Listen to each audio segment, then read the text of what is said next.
You've seen it on a mobile phone. This screen's a bit larger, 11-inch tablet. So we'll just run through the months of the year. You can have a look, make sure it's all alright. January.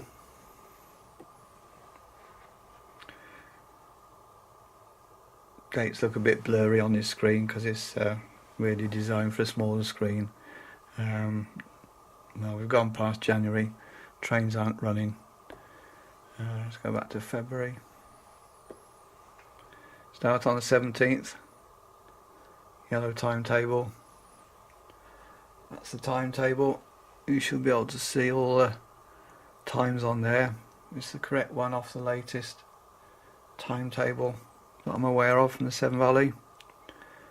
Go back again to the previous page.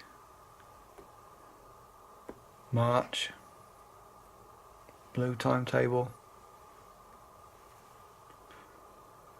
That's the latest one there.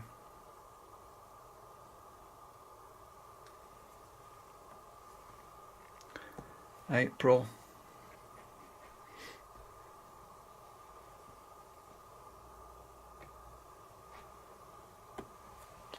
May.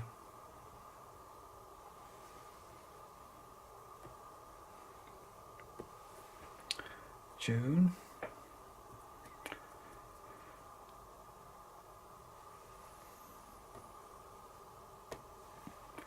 July.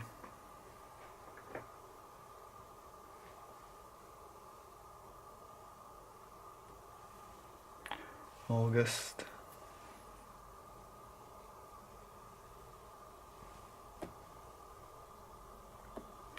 September.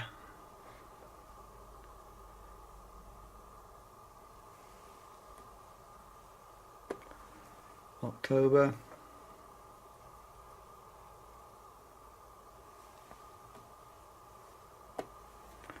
November.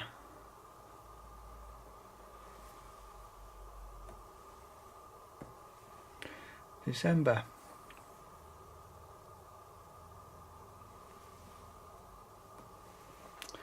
There we are. That's basically the Severn Valley timetable. The other links are same as last year, they haven't changed. Obviously the important thing about this app is I wrote it for myself. It's there for you to use if you want to, but always check the Severn Valley website in advance, just in case there's any alterations that I'm not aware of or that have been made at the last minute. There you go, it's free to download, works on an Android phone, and the timetable itself doesn't need an internet connection.